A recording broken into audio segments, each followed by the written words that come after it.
sans vous couper, il y a quand même quelque chose de très important à situer. Lorsque vous avez parlé de liberté, égalité, fraternité, il y a quand même des éléments historiques à rappeler. Quand on parle de liberté, égalité, fraternité, à l'époque où cet adage a été, je dis bien adage, a été prononcé, liberté, l'égalité, la fraternité n'existaient pas pour les Noirs puisqu'ils étaient encore esclaves. C'est quelque chose qu'il faut rappeler. Et quand on parle de l'histoire d'un pays, il est nécessaire de parler de tous les chapitres de l'histoire. C'est une suite logique d'événements. La situation dans laquelle on est plongé ici n'est pas due simplement au fait qu'on est en banlieue. Parce qu'aujourd'hui, que vous soyez d'ailleurs riche ou pauvre, et c'est pour ça qu'on a voulu vous emmener ici et non pas se réunir ailleurs. Vous pouvez être noir et vivre dans le 16e, mais de toute façon, face au contrôle, au faciès de la police, vous serez toujours considéré comme un citoyen de seconde zone. Il y a un regard, et peut-être même émanant de vous, il y a un regard racialiste, un regard raciste qui fait que, comme le disait mon petit frère tout à l'heure authentique, le repli identitaire n'est pas vécu comme un repli de frustration, mais comme un repli de dignité. L'unité parmi les nôtres permet de mieux s'unir avec le reste de l'humanité. Ce n'est pas du racisme que de déclarer ça. Et pour conclure dessus, quand on demande qu'est-ce qu'on veut, vous demandez qu'est-ce qu'on veut. Ben, la justice, de toute façon, c'est pas ce qu'on veut, c'est ce qu'on va arracher. On va arracher la justice par rapport, vous nous avez parlé de l'esclavage, on dit que la dernière fois qu'on s'était vu, vous dites que c'est génial, ça a été reconnu comme crime contre l'humanité, de quoi se plaint-on? Mais je suis désolé, la Shoah, ça a été reconnu comme crime contre l'humanité, mais il y a eu des dédommagements. Où sont les dédommagements, nous? 95% des richesses sont tenues par 5% de la population. On nous parle de décolonisation, l'Algérie aujourd'hui, les attentats qui sont fomentés, on sait très bien qu'ils sont fomentés par des organisations qui sont en réalité utilisées, usitées par les officines qui sont à la tête de ce pays. Ce n'est pas de la paranoïa raciale, c'est une constatation d'événements tragiques qu'on ne peut que regarder tels qu'ils sont. Voilà. Mais moi, au-delà de ce débat d'idées qui est intéressant, mais ce que je veux ce veux savoir, c'est concrètement, donc ok, vous voulez être dédommagé de cette situation, mais qu'est-ce que vous attendez aussi dans la vie quotidienne, dans la vie de tous les jours? Vous nous parlez des cités où on entasse les gens. On va vous répondre. Qu'est-ce que vous attendez? On a du mal à comprendre ce que vous voulez. Mais c'est ça qui est dommage. C'est ça qui est dommage. Parce que visiblement, quand c'est le cas d'une autre communauté, vous n'avez pas beaucoup de mal à comprendre parce que vous êtes tous plongés pour aller justement les dédommager, quitte à vous couper les bras pour qu'ils soient dédommagés. Cette communauté, on la connaît, la communauté juive, et gloire à elle d'avoir obtenu ces dédommagements, il n'y a pas de problème. Mais on trouve que c'est dommage que cette grande communauté, vous ayez tous compris à la seconde même où elle a levé le doigt ce dont elle avait besoin après la Shoah, qui a duré 6 ans, et nous, pendant 400 ans d'esclavage, ou la colonisation pour l'Afrique noire et le Maghreb, etc. Là, quand on parle des dédommagements, ben, on ne comprend pas concrètement qu'est-ce que vous voulez. Des bâtiments, des meilleurs. Il faut être sérieux un minimum. Le premier dédommagement commence déjà par le dédommagement pécunier. Il y a des professeurs comme Leonard Jeffries aux États-Unis, ou comme Monifique était à Santé, qui ont déployé, qui ont étudié cette logique de dette qui non seulement doit être reconnu de manière symbolique, mais de manière active. On vous a parlé d'un exemple précis, on vous parle des Antilles. Quand on sait que 95% de la population est noire, est-ce normal que c'est soit 5% de la population, à savoir les béquets, qui contrôlent les 90% ou 95% de l'île? Ça, c'est quelque chose de concret.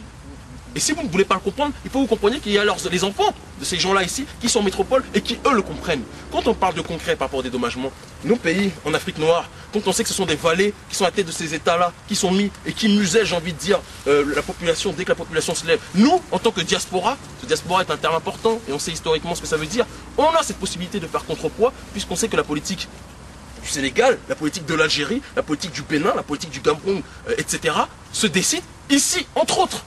Donc, quand vous parlez de dédommagement, on demande déjà à la pieuvre d'enlever ces tentacules des pays dans lesquels on est installé. On n'est pas là pour demander à avoir, allez, on veut un meilleur parc, on veut des plus grands cages de foot, etc. On fout de ça. Parce que je vous dis une chose claire, et je pense parler pour tout le monde en disant ça, le jour, à la seconde même, où on lâchera les pattes de notre continent, la seconde même où on remboursera, parce qu'on nous parle de dette, j'entends le... C'est-à-dire que le pays qui... L'oligarchie, ouais, c'est ça, il nous pille, et en plus, on est endetté. C'est quand même assez extraordinaire d'entendre ça. Et c'est ce degré de schizophrénie, de débilité, c'est pour ça que quand on parle de concret, ça c'est très concret ce qu'on dit. C'est très concret ce qu'on dit. Parce que je vous dis que la France sera beaucoup moins noire, sera beaucoup moins arabe. Il sera même beaucoup moins un tas d'autres choses le jour où chaque pays pourra décider de sa propre destinée. Voilà. Mais ça veut dire le problème de l'immigration sera réglé. Ben oui, il n'y aura pas besoin qu'il y ait des gros ports à la hortefeux qui viennent et qui nous disent qu'ils sont effectués. Quand nous parlons d'immigration clandestine, excuse-moi de rebondir là-dessus, on nous parle d'immigration. Mais l'immigration, il faut déjà connaître les causes de l'immigration.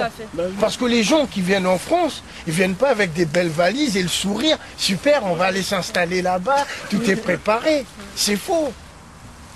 Tous ces pays issus de l'immigration, comme par hasard, ce sont des pays à connotation francophone.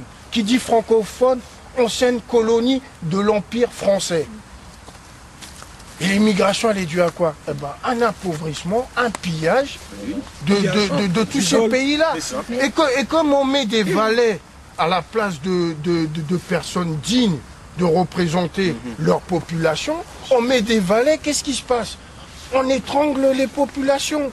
Ces populations-là, avec toute cette mondialisation où le modèle, c'est le modèle occidental, mais quand on a faim, on n'a pas le même, on n'a pas l'esprit pour analyser et bien réfléchir. Et bien ces gens-là, ils risquent leur vie pour traverser la Méditerranée, à croire un bonheur qu'il y a ici. Mais alors que quoi, ils arrivent ici? C'est notre souffrance. Mais ça veut dire que vous êtes mal en France et que si tout cessait, vous retourneriez en Afrique? Bah oui, tout à fait, bien sûr. Parce que là, en fait, excuse-moi de te couper, mais là, en fait, on est en train d'analyser le problème. Dans les médias, on n'analyse pas le problème. On va seulement à la surface. On voit, on brûle des voitures. Pourquoi on brûle des voitures? Le but, c'est pas de brûler les voitures en soi. C'est pas du tout utile. Il faut essayer de réfléchir, de voir pourquoi est-ce qu'il y a une souffrance. Pourquoi est-ce qu'on se réunit aujourd'hui dans un parc? Pourquoi on est ici debout? Moi, ça m'amuse ici. Je suis congelée. Voilà, ça m'amuse pas du tout. C'est que là, il y a un réel problème et il faut essayer d'aller au fond du problème.